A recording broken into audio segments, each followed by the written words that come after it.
Bismillahirrahmanirrahim. Assalamualaikum warahmatullahi wabarakatuh. Jumpa lagi kita di channel Sumber Dakwah Official. Nah, ini ada seorang politikus, kalau saya tidak salah, kalau dulu, kalau sekarang saya kurang up to date. Kalau dulu beliau adalah seorang politikus Partai Demokrat. Oke, tanpa berlama-lama, langsung saja kita melihat statement dan analisa dan tanggapan beliau. Bismillahirrahmanirrahim. Let's go. Faktanya setiap keluarga politik di Indonesia itu kan selalu punya agenda mempersiapkan generasi berikutnya kan. Nah, secara umum kalau mau disandingkan, nah Pak SBY itu melaksanakannya, mengerjakannya dengan agak ragu-ragu, ya kan? Kalau Pak Jokowi dengan gagah berani, kira-kira begitu. Ya substansinya sebetulnya ya jangan ketawa. Kalau mau ketawa yang total. Pokoknya Pak Jokowi jos. Ini penggambaran saja, penggambaran bahwa sebetulnya ya minat politiknya tentang generasi penerus itu sama. Dan itu normal-normal saja dalam politik. Keluarga politik. Dalam seberapa kita bisa menerima itu ide. Dalam logika kekuasaan itu normal, ya kan? Ya, itu betul, normal. Demokrasi itu kan bicara tentang metode kan, ya kan? Metode yang patut dan etis, kan begitu demokrasi kan? Tapi kan setiap aktor politik, setiap tokoh politik, bahkan itu tadi kalau kita menyebutnya keluarga politik, tidak mungkin tidak berpikir menyiapkan generasi berikutnya. Itu kan memang logika kekuasaan yang normal, bukan hanya di Indonesia, dimanapun kan. Keluarga-keluarga politik di banyak negara juga menyiapkan. Cuman yang sering membedakan, satu caranya, yang kedua tingkat kecepatannya. Ya kan hanya itu yang membedakannya. Ada yang bilang Pak SBY ini ragu karena banyak baca buku. Ya, kan belajar demokrasi, belajar. Aduh, menurut John Locke, Montesquieu bukan yang bilang. Kan kalau Pak Jokowi mungkin belum tahu ada Montesquieu. Menurut saya Pak SBY itu pembaca buku yang baik dan itu harus dihargai. Saya termasuk menghargai tinggi ya tokoh-tokoh politisi-politisi yang bersahabat dengan buku, dan Pak SBY adalah pembaca buku yang baik, dan karena itu kalau diskusi dengan Pak SBY saya kira diskusi yang renyah, yang enak, yang dalam, karena penuh referensi kan kita. Penuh referensi dan penuh kutipan-kutipan Mas ya. Ya tidak harus juga. Tidak harus juga. Tapi maksud saya itu lain lagi. Tapi maksud saya ya memang harus ditradisikan bahwa politisi itu mesti suka bacaan kan. Karena itu politisi yang baik menurut saya ya mesti padat gagasan kan, padat pikiran. Dan itu kan tradisi mbah-mbah politik kita, Soekarno, Hatta, Syahrir, Tan Malaka, siapa aja zaman-zaman itu yang namanya politisi zaman itu kan otaknya kuat kan. Iya dong. Itu tahun 20-an. Zaman kini juga kuat masalahnya. Tahun 40-an. Masa ini tahun 2020 politisinya sepi gagasan, biasanya kan gitu. Kita ini takut loncat jurang pun karena kita tahu itu sakit dan jauh ke dalam, Mas. Kalau nggak tahu kan loncat-loncat aja. Itu maksudnya, Mas. Ini pernah kayak loncat aja karena nggak tahu. Ya, ibaratnya kalau nyupir itu Pak SBY pakai safety belt, Pak Jokowi enggak. Jangan dulu Mas Anas juga kayak gitu karena nggak tahu.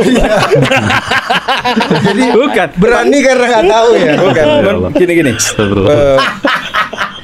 Pak SBY itu kuat sekali dalam bacaannya.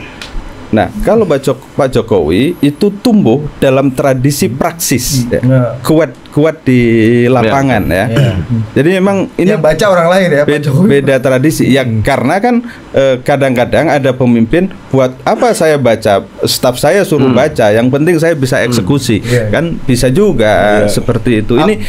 Ini beda mazhab saja ya kan. Dan orang nggak tahu ini biasanya kalau berdosa dimaafkan. Bukan mikir gitu loh. Mas Anas kenapa waktu itu nekat maju? Meskipun tahu Pak SBY punya preferensi. Karena dia tahu Pak SBY juga ragu. Dia berani. Kalau dia tahu Pak Jokowi, Pak SBY itu tadi gagah berani, mungkin beliau nggak akan ini. Mas kembali ke perbedaan Pak SBY dan Pak Jokowi gitu ya. Mas Anas tadi katakan Pak SBY sebenarnya ragu gitu ya. Pak Jokowi gagah berani dalam memutuskan suksesi. Pak Jokowi, jos lah. Keduanya ini berbeda gitu Mas. Dan makin berat ngopi dulu lah ini. Kopi belum iklan Mas, kopi baru Sarung iklan. Boleh silakan, ada yang iklan kopi, kita akan sebut. Boleh lah, sumber dakwah boleh lah iklan kopi. Kita ngopi terus masalahnya.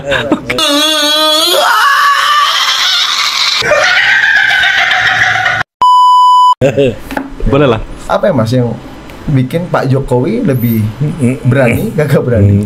Ya, Pak SBY menurut saya itu beda mazhab. Mazhab Pak Jokowi itu mazhab praksis. Karena itu ya pertimbangan-pertimbangan langkah-langkahnya itu lebih bertumpu pada eksekusi kan begitu. Kalau Pak SBY itu mazhabnya kan mazhab intelektual, mazhab gagasan. Karena itu selalu dimulai dari narasi kan gitu. Ya kira-kira begitulah secara tidak persis seperti itu, tetapi kecenderungan umumnya analisa lah seperti itu. Analisa beliau. Kembali Menurut beliau tahun-tahun 2010 tuh waktu itu dia. Mas Anas kan bilang setelah proses yang demokratis, kemudian publik mengapresiasi dengan cukup baik secara angka statistik ya. Approval rating Pak SBY juga mungkin waktu itu tinggi sekali.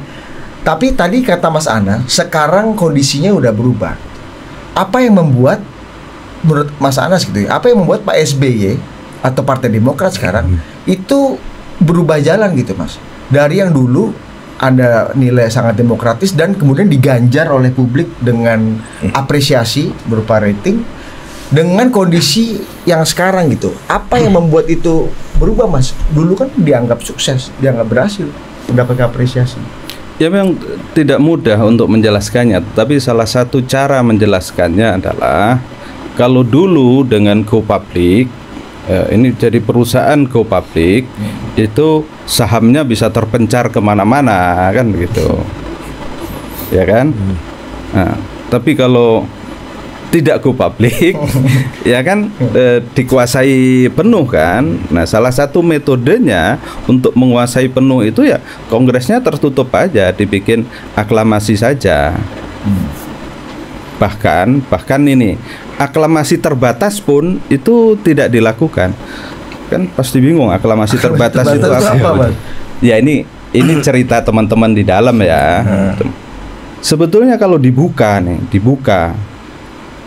pertandingan terbatas antara AHY dan Ibas, terbatas kan?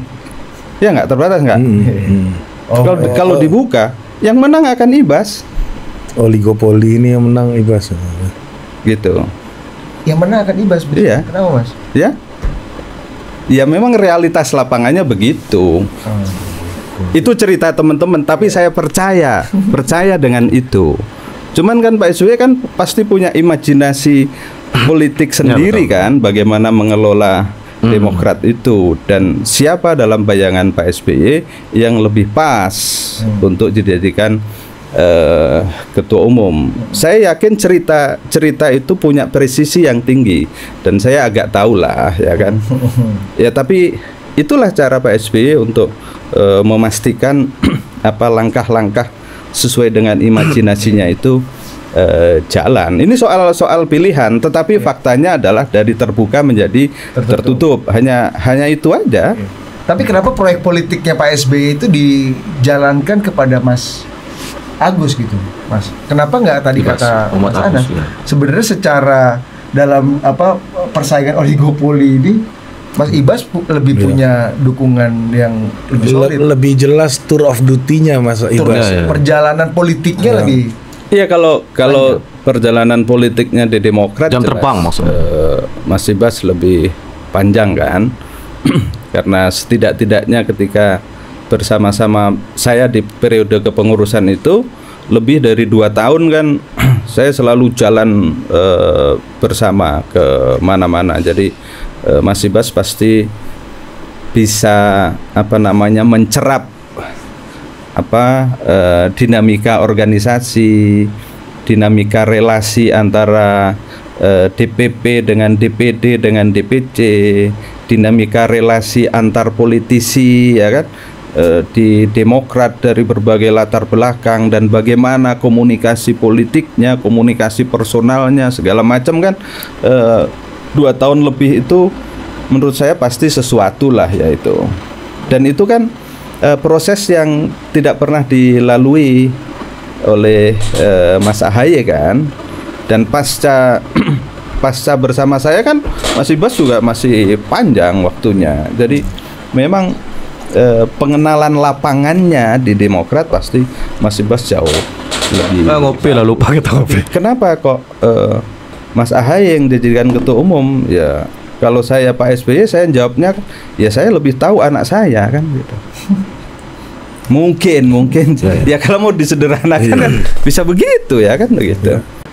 Pokoknya sampai lupa ngopi saya karena saking seru dan saking pokoknya habis lah kata-katanya. Kalau menurut saya sih memang Pak Jokowi ya beda selera lah menurut saya.